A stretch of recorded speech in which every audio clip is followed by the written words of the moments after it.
So, have you ever felt like there's this kind of hidden operating system running inside you, Yeah, absolutely. steering your life maybe in ways you don't fully get? And sometimes you feel like you're just getting in your own way, right? Despite like trying really hard. Oh, totally. It's that feeling where you know what you should do or what you want, but somehow your actions, Mm. they just don't line up. That's It's like there's some invisible pushback. exactly that invisible pushback. That's what we're going to dive into today. We're looking at Psycho-Cybernetics by Maxwell Maltz, MD. Hmm. Now, this book, it first came out way back in 1960, believe it or not. Sold what? Over 35 million copies. And it really, really shaped a lot of the self-help world, especially things like visualization, mental imagery, that kind of stuff. It's fascinating because Maltz, he was actually a plastic surgeon. So that his journey into all this psychology, well, it wasn't exactly planned. He started noticing patients, people whose physical issues he'd corrected, Yeah. but their inner world, their personality, it just stayed the same. And that outsider view, that's what gave him this really unique perspective. Yeah, it allowed him to see things differently. So our mission today really is to unpack Maltz's ideas, these kind of revolutionary concepts about how our internal mechanisms work. Right. And maybe most importantly, figure out how you can consciously grab the steering wheel, shape your own future, turn goals into reality. We're basically going to pull out the core gems from this classic book, give you a shortcut to understanding a really powerful system for improving yourself. Exactly. Practical tools to change how you see yourself and hopefully change what you achieve quickly, thoroughly. Yeah. Okay, so let's unpack this core idea first, the self-image. Dr. Maltz, in his surgery practice, he noticed this paradox, right? He'd fix a physical thing, a scar, maybe a nose job, whatever, and he'd expect this big personality change to follow. But for some people, it just didn't happen. The outside changed, but the inside, nope. That's exactly right. And that's when Maltz started thinking, okay, the physical fix, it's not the whole story. He theorized there was this other thing, a non-physical face of personality, what he called the self-image. Ah, okay. And if that image was, scarred or distorted or felt inferior, well, it kept running the show. It dictated behavior no matter what changed on the outside. So this self-image, it's like our mental concept of ourselves. Mental and spiritual, yeah. Yeah? It's the real key, Maltz argued, to personality and behavior. It basically sets the boundaries for what you think you can do, what you believe is possible for you. It's like your internal blueprint then. And if that blueprint has lines saying, nope, can't do that or not good enough, then you won't. Even if, objectively, you have the ability to hold you back. Scott Lekke's work with students, that's a perfect illustration, isn't it? Oh, absolutely. You had kids, right, struggling with subjects like spelling or algebra, and it wasn't usually that they were, quote, dumb. It was that they had this limiting self-image. Oh, I'm just naturally bad at math, or I'm a terrible speller. But when Leakey helped them change that self-concept, Then what happened? well, the results were, frankly, almost miraculous sometimes. Grades shot up, actual ability seemed to just unlock. Wow. So the takeaway for you listening is your self-image. It's basically your internal operating system. If you want to expand what you can do, you got to upgrade that blueprint first. Exactly. You have to genuinely believe in the possibility before you can make it real. Okay, but this blueprint, this self-image, it's not just static, is it? Maltz went further. He explained how it actually works. He talked about this creative mechanism. Yeah, the creative mechanism, or sometimes he called it the success mechanism. This is where it gets really interesting, and where he connected it to the science of cybernetics. Cybernetics. That sounds kind of sci-fi. Well, the term literally means steersman. Think of a ship's rudder or maybe a guided missile. Maltz saw the human brain and nervous system as exactly that, a goal-striving servo mechanism. Okay, a servo mechanism, like it automatically guides itself. Precisely. It's built to automatically steer you towards a target, a goal, constantly making tiny corrections along the way to stay on course, like a torpedo homing in. So this mechanism itself, it's not good or bad. It's just neutral. It just follows orders. That's the key insight. It's totally impersonal. It works for you as a success mechanism if you feed it positive goals and beliefs. But it works against you as a failure mechanism if you feed it negative ones, fear, doubt. It just executes the program you give it. Okay. But here's the part that always blows my mind. The synthetic experience part. Yeah. Maltz's big discovery. The human nervous system cannot tell the difference between an actual experience and an experience imagined vividly and in detail. It's huge, isn't it? I mean, you can literally synthesize experience just using your imagination. You can practice, learn, build confidence, all inside your head. Can you give us an example of that, like a really concrete one? Sure. There was a psychologist, R.A. Vandel. He did experiments with dart throwing. He found that people who just mentally practiced throwing darts, just vividly imagined doing it perfectly, improved their aim just as much as people who physically practiced for the same amount of time. No way. Just by thinking about it. Just by thinking about it vividly and in detail, your brain, your nervous system, is laying down the pathways as if you were actually doing it. Another classic one is basketball free throws, similar results. Mental practice group improved almost as much as the physical practice group. That's wild. And think about Matt Fury, who wrote the foreword to a later edition. He talks about using this after his wrestling career kind of fizzled out, feeling like a failure. He deliberately, daily, went into what Maltz called the theater of the mind. He'd just sit there and vividly replay his greatest wrestling victories, his happiest moments, like watching a movie in his head. And that helped. Tremendously. He used it to rebuild his self-image, get rid of that failure feeling. And guess what? At 34, he used that renewed confidence to become a Kung Fu world champion. Wow. So the message for you listening is really powerful here. This synthetic experience, this mental imagery, it's like your secret weapon. Absolutely. You don't need some massive external win to start changing things. Just remembering a small success, like Maltz said, even tying your shoe for the first time as a kid, and really feeling that joy, that accomplishment, they can start rewiring things. It can give you that initial winning feeling. Well, okay, so our internal mechanism is incredibly powerful, but it sounds like it's often running on, well, outdated software, these limiting beliefs we pick up. Exactly. So if we're kind of walking around hypnotized by these false ideas about ourselves, how do we snap out of it? How do we dehypnotize ourselves? That's the million-dollar question, isn't it? And Maltz had answers. Think about Dr. Alfred Adler's story. His teacher thought he was dumb at arithmetic, and Adler believed it. It became a self-fulfilling prophecy until one day he had this aha moment, solved a problem the teacher couldn't, and realized the belief was just wrong. So the belief itself had the power. Precisely. Dr. Theodor Xenophon Barber did work with hypnosis, showing exactly that. The power of hypnosis is the power of belief. Yeah. Maltz argued that if you accept an idea, doesn't matter where it came from you, your parents, teachers, even ads, if you are firmly convinced it's true, it has the same power over your behavior as a hypnotist's direct suggestion. He gave the example of athletes under hypnosis being told they couldn't lift a simple pencil. And they couldn't. They genuinely couldn't. Not because they were suddenly weak, but because the idea you cannot do it actually caused their opposing muscles to contract, working against the action. They were essentially dehypnotizing themselves from their own strength.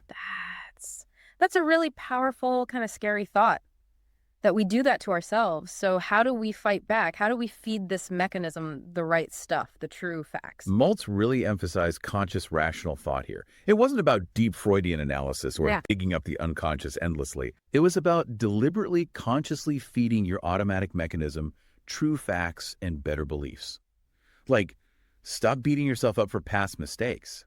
That just reinforces the failure pattern. So instead of thinking, I am a failure. Think I failed that one test, or I made a mistake then. It's an action, a past event. It's not who you are fundamentally. The moment you separate the action from your identity, you start taking away its power over your present. Right, making it specific in past tense. Exactly.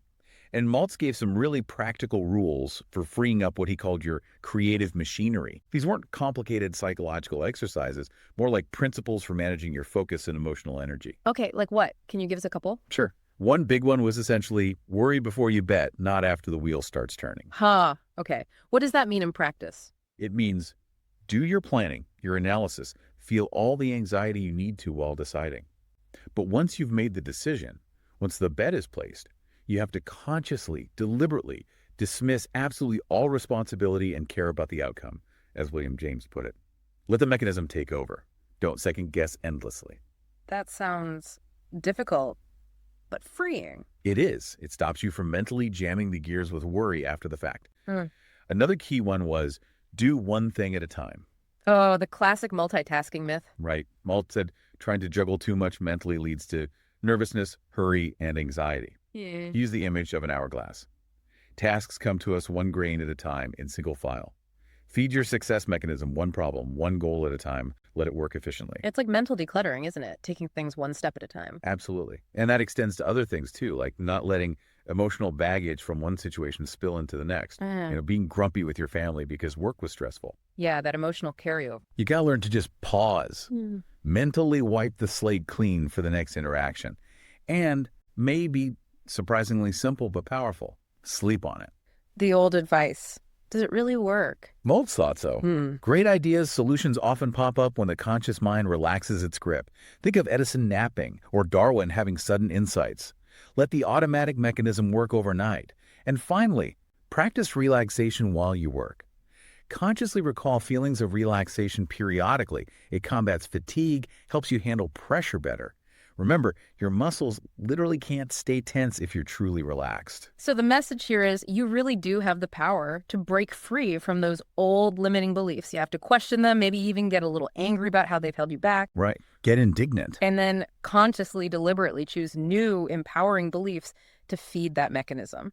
Okay, so if these internal mechanisms, the self-image, the success-failure system, if they're that powerful, what does this mean for something really fundamental like happiness? Is happiness something we just hope for, or is it something we can actively build? Maltz had a very practical take on this, almost medical, not philosophical. He defined happiness simply as a state of mind in which our thinking is pleasant a good share of the time. Okay, pleasant thinking most of the time. Seems reasonable. And crucially, he argued it's not something you earn or necessarily deserve based on external circumstances. It's a mental habit you can cultivate. He loved quoting Epictetus. Men are disturbed not by the things that happen, but by their opinion of the things that happen. So it really comes down to our interpretation, our perspective. Exactly. It's about choosing your focus, choosing your internal reality. Maltz himself talked about his student days super broke, pawning his coat for medical books, skipping lunch to buy cadavers. Sounds rough. Objectively, yeah. But he chose to remain happy because he saw those struggles, those impossibles, as just opinions, not fundamental facts about his life or potential. He kept his eye on the goal. He told another story about a businessman who lost a fortune, like $200,000, a huge sum then. Wow. How did he cope? He was miserable, obviously. But then he consciously decided to stop focusing on the loss and refocus entirely on his future goals, on rebuilding. And Maltz said he became happy again before he recouped the money, just by shifting his mental focus. That internal shift was the key. That's the core idea. Yeah. And Maltz actually broke down the characteristics of what he called a success-type personality. He used the acronym SUCCESS conveniently. Of course he did. Can you give us a couple of highlights from that? Definitely. Two that really jump out are C for compassion and E for esteem. His take on compassion is interesting. He suggests that how you feel about other people is a direct reflection of how you feel about yourself. Oh, interesting. So being compassionate isn't just about them, it's about you too. In a way, yes. Truly appreciating others, seeing their worth, actually reinforces your own sense of worth. That ties into E for esteem. This isn't about arrogance or ego. It's a deep appreciation for your own inherent value, Maltz said, as a unique creation. Seeing yourself as fundamentally worthwhile is foundational to everything else. So accepting your own value isn't egotistical, it's necessary. According to Maltz, absolutely necessary. He also talks about S for self-confidence, but notes it's not about gaining something new, but about releasing abilities you already have. It's built by remembering past successes, no matter how small they seem. And another S for self-acceptance. This means accepting your flaws, your mistakes, but not identifying with them. That distinction again. Right. You may have made a mistake, Maltz wrote, but this does not mean that you are a mistake. You accept the whole picture, imperfections and all, but you affirm your basic worthiness. This all sounds like it feeds into that idea you mentioned earlier, the winning feeling. Exactly. That's a crucial piece. It's not just about setting goals. It's about vividly picturing the successful outcome and capturing the feeling associated with it, as if it's already happened. Like the golfer, Carey Middlecoff. Perfect example. Middlecoff talked about getting this winning feeling before a putt, and it was like he could see a line to the cup just as clearly as if it had been tattooed on my brain. That feeling, that internal certainty, guided his actions. But it's not just for world-class golfers, right? Not at all. It's about recalling any time you felt successful, competent, happy, at your best. Your brain is constantly recording patterns of success and failure. By deliberately, vividly replaying those positive memories, those successful feelings, even small ones. You strengthen those pathways. You strengthen those neural pathways. Exactly. Yeah. You make the success pattern more dominant, which then influences how you approach things right now and in the future.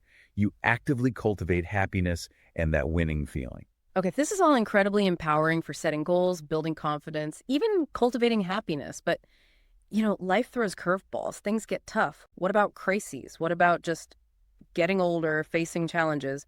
How does Psycho-Cybernetics help then? That's a really important area.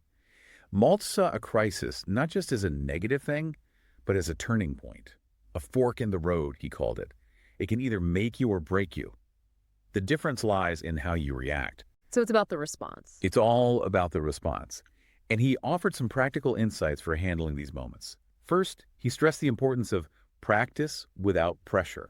Practice without pressure, like drills. Exactly like drills. Think of firefighters practicing rescues, or boxers shadow boxing, or even a baseball player learning to hit by not trying to hit the ball initially, just grooving the swing. Okay, why is that important? Because practicing under too much pressure, especially when learning, tends to create rigid, narrow responses. Practicing in a relaxed, low-stakes way builds broader, more flexible mental maps. So when the real pressure hits, you have more adaptable skills to draw on. You're not locked into one panicked reaction. That makes sense. Build flexibility when it's calm so you have it when it's not. What's the second insight for crises? Maintain an aggressive, goal-directed attitude. This sounds counterintuitive, maybe. Aggressive? Like angry? Not necessarily angry, but actively focused on your objective, on what you are going to do. He used the example of Hugh Casey, a famous relief pitcher. Casey focused entirely on what I am going to do and what I want to happen, not worrying about what the batter might do to him. Channeling the energy forward. Exactly. Maltz argued that the fluttery, excited feeling you get before a big challenge isn't actually fear. It's additional strength, extra energy. The key is to direct that energy towards your goal, not let it dissipate into anxiety about potential negative outcomes. Remember that guy, Charles Dennis Jones? He's the one who lifted the truck? Yeah, lifted a crushed truck cab off someone. He said he did it because I hate fire. His intense emotion, his aggression, was laser focused on the goal. Stop the fire. Save the person. Wow. So that nervous energy we feel, it's actually power if we aim it right. Yeah. Okay, and the third insight. Evaluate the crisis realistically. Step back and ask yourself, honestly, what is the worst that can possibly happen here? A reality check. Totally. Most of our daily crises, a tough meeting, a difficult conversation, a deadline, they aren't actually life or death situations. They're usually opportunities to either advance or stay put.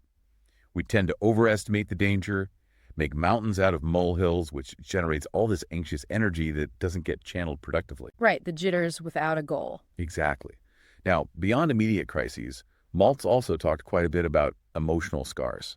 Like physical scars, he said, these old hurts can kind of wall us off from life, make us afraid to engage fully. Yeah, that makes sense. So what's the surgery for those? Only one thing, according to Maltz. Forgiveness. But not just saying the words, complete forgiveness, forgotten forgiveness, where you genuinely let it go. And crucially, he stressed, this isn't primarily for the other person, it's for you. For yourself. How so? Because holding on to resentment, anger, blame, it poisons your system. It keeps the wound open for you. He pointed to the story of Jesus and the woman taken in adultery. Jesus didn't explicitly say, I forgive you. He simply said, neither do I condemn thee. Maltz saw this as the key. Removing the condemnation within yourself, letting go of the judgment and the need to punish or hold on to the grievance. So it's about releasing that internal judgment, that burden. Exactly. True therapeutic forgiveness, Maltz argued, cuts out, eradicates, cancels, makes the wrong as if it had never been. It frees us. It's a profound act of self-healing. And what about just everyday stress, the constant low-level anxiety so many people feel? Maltz had a great tool for that too, relaxation. He called it nature's own tranquilizer. Nature's tranquilizer? Yeah. He cited scientific experiments showing it's physiologically impossible to feel strong fear, anger, or anxiety when your muscles are completely deeply relaxed. The two states are mutually exclusive. All right. So consciously practicing relaxation creates a kind of psychic screen against disturbances. How does that work in practice? Like just telling yourself to relax? More like recalling the physical sensations of relaxation. But he also loved this analogy. Think of a disturbing thought or feeling like a telephone ringing. Okay. When the phone rings, you don't have to answer it, right? You can choose to just let it ring. Mm-hmm. You can apply that mental image to stressful thoughts or external triggers. You don't have to emotionally respond to every stimulus. President Truman apparently had his own, he called it his foxhole in my mind, a mental space he could retreat to where nothing could bother him. A mental quiet place. I like that. And this ability to stay calm, to manage emotional reactions, it has physical consequences too, especially regarding aging. Maltz referenced Dr. Hans Selye's work on stress and adaptive energy. Basically, our bodies have a finite amount of this energy to cope with stress throughout life. Okay. Maltz argued that we age not by years, but by events and our emotional reactions to them. Chronic negative emotions, stress, lack of goals. These things literally use up that adaptive energy faster. So our attitude, our stress levels, they actually impact our physical aging process. That was Maltz's strong contention, yeah.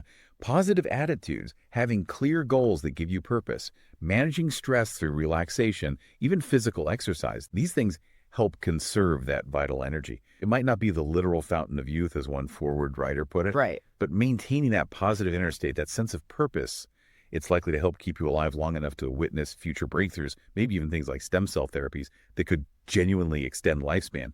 Your mind influences your body's resilience. So the big takeaway here for you listening is you have this incredible, maybe untapped capacity for resilience, for self-renewal, by changing how you look at challenges, by truly forgiving past hurts for your own sake, and by cultivating that inner calm, that relaxation. You can tap into so much more energy, not just for achieving goals, but for living a longer, richer, more fulfilling life. Wow. Okay, so we have really journeyed through some profound territory here with Psycho-Cybernetics. From understanding just how crucial your self-image is. That internal blueprint. But Yes. to realizing the incredible power of your imagination, your creative mechanism, and using rational thought to direct it. We've touched on how to actively cultivate happiness as a habit, how to disarm those self-limiting beliefs that hold us back. Getting indignant about them. Right. How to heal emotional scars through real forgiveness, and even how to turn crises into stepping stones. It's a really comprehensive system for managing your inner world to affect your outer world. But it's not just about understanding it intellectually, is it? Absolutely not. Maltz and people like Matt Fury who've championed his work, they stress this isn't passive reading. It's about experiencing the truth of it through practice. Daily practice. Consistent daily practice, even just 5 or 10 minutes a day of that mental imagery, that theater of the mind. Start small, maybe with short-term goals that has some emotional charge for you. Build that muscle, build that initial confidence. And here's something really powerful we touched on. Your thinking right now, your attitudes today, they can actually change how those old memories get replayed in your brain. Yeah, the anagrams, the neural traces. You're not stuck with the past. Your present focus actively weakens the negative patterns and strengthens the positive ones. The past doesn't doom you. You're constantly reshaping its influence. Okay, so as we wrap up, here's maybe a final thought, something a bit out there, perhaps, for you to consider. Ooh, I'm intrigued. Well, Maltz himself was apparently quite interested in parapsychology later in life. And some proponents, like Fury, hint that this consistent daily practice of mental imagery, it might do more than just build confidence. It might actually enhance your intuition, maybe even tap into something like a sixth sense. Interesting, like ESP or clairvoyance. Maybe. It raises a fascinating question, doesn't it? If our minds really are so much more powerful than we typically believe, and if our nervous system genuinely can't tell the difference between vivid imagination and reality, what else might we be capable of? What other experiences or achievements could unlock if we consistently, intentionally, powerfully directed that inner world? That's definitely something to chew on. Yeah. What are the limits, if any?